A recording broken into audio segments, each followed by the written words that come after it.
Hi, I'm Geoffrey McCullough, and this is Design Doc, a show where we look at seemingly simple game mechanics and how they greatly affect the video games we play.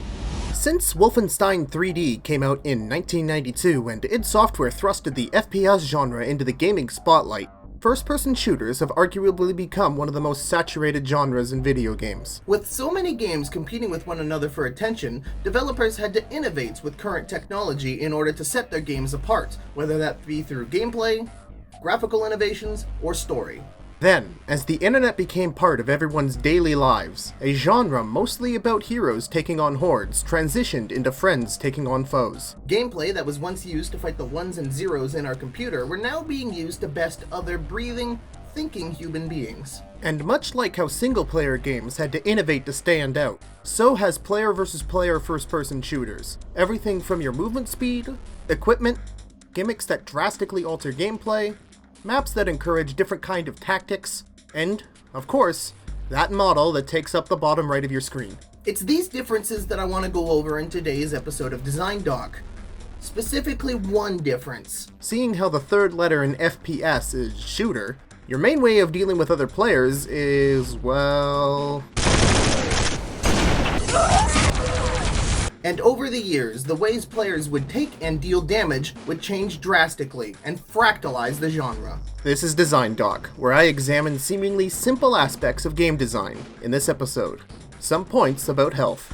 In this video, I've chosen two very different games that highlight different ways that first-person shooter games can handle player health. Counter-Strike Global Offensive and Halo 3. Why these two games in particular? Well, I'm pretty familiar with both of them, and I believe there's a lot of game design lessons to learn by comparing and contrasting them. So let's begin. First, let's talk about Counter-Strike Global Offensive. Wait. No, sorry. First, we'll talk about Half-Life 1.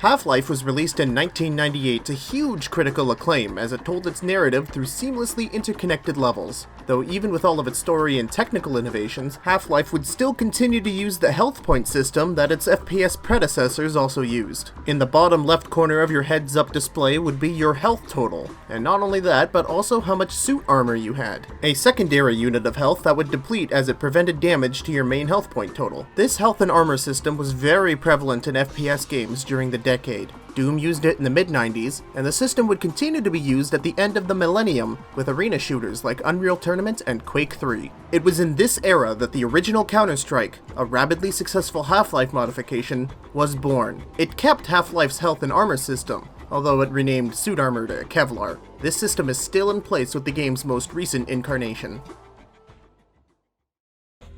Counter-Strike is round-based, and each player only has a single life during each round. On top of that, even basic pistols were capable of doing a massive amount of damage, putting a player's ability to score headshots at a premium. Players would receive a cash bonus based on the outcome of the rounds, and also acquire additional cash for completing objectives, such as planting or defusing a bomb, or rescuing hostages. This money would then be used to purchase new weapons, grenades, and armor.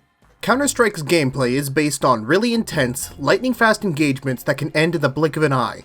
The outcomes are decided by all the decisions made leading up to pulling the trigger, whether that be a weapon that can kill with a single headshot even if your opponent has spent $1,000 on a headpiece, or using grenades that can help you approach a point of contention. 100 health in Counter-Strike is not a whole lot. 3 chest shots with the counter-terrorist starting pistol is enough to take out an unarmored player. And even on an armored player who has purchased a helmet, a skilled player just needs 2 headshots with the pistol they started the round with for free in order to kill them. Counter-Strike's weapons are very subtly balanced, as one of the first learning curves the newer players encounter is learning the differences between each of them. While weapons such as the infamous AWP are very clear to newer players as to its purpose, a question comes up for some as to why they should pay $2,700 for an AK when you can simply score eliminations with a much cheaper pistol. Some weapons are cheaper than one another, have better spread patterns, are able to be more accurate when you're moving. Maybe they're designed as an ambush weapon so you can then grab a better weapon from the person you kill.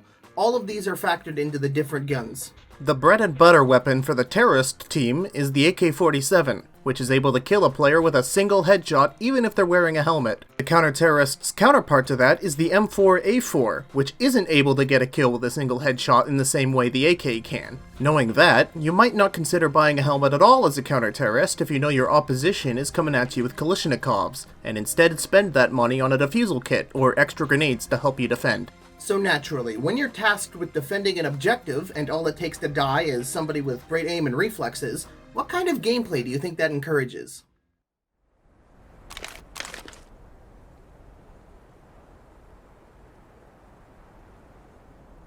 Counter-Strike has often been derided for being a camper's game, since, well, that's what the game encourages players to do. So what can game designers do to take this attack-defense gameplay and give it more depth than just sitting in a corner with a sniper rifle ready to pick off people who aren't able to anticipate where you might be set up? Counter-Strike has a rather large selection of grenades, from a low-damaging explosive grenade that's mostly used to get a shot up on an opponent that might be hiding around a corner, to flashbangs that are used to blind players, smoke grenades that are used to obscure hallways and allow you and your teammates to move up without being picked off, and lastly incendiary grenades, used to temporarily seal off access to corridors and points of interest. Well, this is where players get really creative. You can find countless videos online of insane looking grenade throws that can take care of a lot of popular hiding spots. But seeing how these grenades cost money, it's yet another thing to balance between which weapon you're carrying as well as what armor you're using. Along with the metagame of switching up how players defend and how attackers storm in, which is further enhanced by the game's map design, there's a lot more depth to this game than just holding the crouch key with a shotgun. Now we move on to a game that's on the complete other end of the spectrum from Counter-Strike, Halo 3.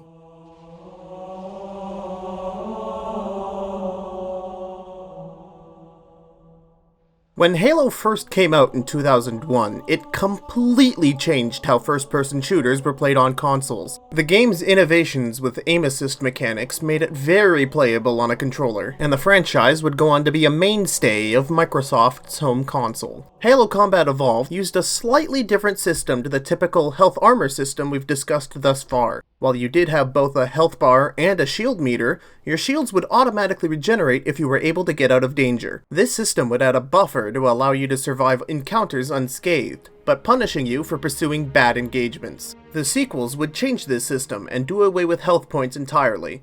Your main source of health was now your shield meter.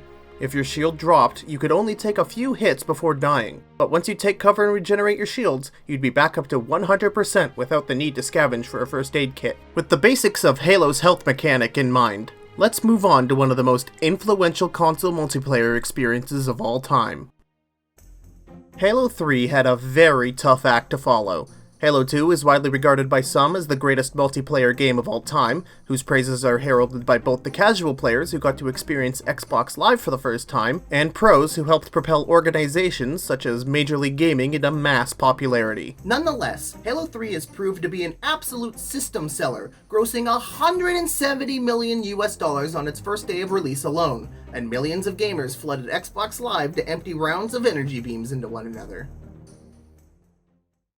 For the purpose of this video, I am limiting the scope to just the competitive multiplayer experience, often referred to as the hardcore variants or the MLG variants. The competitive mode had players move faster, deal slightly more damage with their weapons, and take slightly longer to recharge their shields than normal. As well, maps were modified to remove equipments, add what are called drop spawns to make sure that power weapons spawned at precise timing intervals, and change the starting weapon from the assault rifle to the battle rifle. Halo 3 could not be any further from Counter-Strike if you tried. You have infinite lives, jumping feels like you're on the moon, there's a lot more emphasis on constant movement, and each team starts with the same weapon. Speaking of which, the battle rifle is a burst-fire bullpup that in the hands of a very experienced player can take down an opponent in 4 headshots. This is a lot harder than it sounds though, as to do so would mean sinking all 12 rounds of your 4 bursts into your opponent's skull without missing once. Firing those 4 bursts in a row takes almost 2 seconds, leading to extended confrontations, especially when compared to the game we just talked about. And if 2 players who aren't 4-shot gods go at each other, What you have is a violent dance of two players trying to weave around, throwing off each other's aim in a ritual that can last well over 5 seconds. A smart player might be able to recognize when they may be in a losing fight before actually dying, and can use a combination of tactics and map knowledge to get away so they can recover their shields and get back to the fight. In a game where 1v1s are this big of an ordeal, there are several ways you can help soften up your opponents. The first and probably most important one is by working with your team. While you can 4-shot someone in a little under 2 seconds if you're really good, 2 players can rinse an enemy who dares wander into their setup. Halo at a high competitive level heavily relies on team communication, calling out where enemies are and countering where on the map they may be pushing from. Beyond getting help from a friend, Halo has 3 different ways that you can damage opponents. 1 is by shooting them, 2 is by bashing them in with your melee attack, and 3 is by using your starting grenades. Your melee attack will instantly lower someone's shields if you hit them, allowing a single headshot from your battle rifle to take care of them. Additionally, you only need to land 2 headshots on a fully shielded player for a follow-up melee lunge to drop them. When fighting someone in Halo, it's very important to keep in mind how far away from them you are, as one melee lunge can put an end to any duel. Your starting grenades are also an incredibly powerful tool in the right hands. While a frag grenade cannot kill somebody outright, even if they're standing on it, they will break shields to allow for a single bullet headshot kill, allow a follow-up melee attack to net a kill, or force the enemy to retreat from an advantageous position. Knowing the map and how to grenade people out of certain positions is vital, as we now get into the next layer of gameplay. The power weapons. On some of Halo 3's competitive maps, there are Maulers, which is a short-range shotgun that can instant kill at close range if you follow a shot up with a melee attack. There's the plasma pistol, which is used to drain enemy shields. Sniper rifles, which is a precision weapon that breaks shields or instantly kills with a headshot. And the rocket launcher, which doesn't need an explanation. All of these weapons and power-ups are on a timer, and at specific points in the match drop from the sky for players to fight over. The effects of these weapons are devastating, and controlling them is vital to victory. Since the power weapons are available at specific times during the game, such as the rocket launcher spawning in 3-minute intervals, teams will have specific ways to attack a power weapon spawn to ensure that they're the ones that get to cause the chaos. Maps, such as the Pit and Narrows, are absolutely controlled by when weapons and items are available, as its split down the middle design makes wandering into your opponent's side suicide without something to swing the odds into your favor. And we're playing Camper Strike right now. Check that out.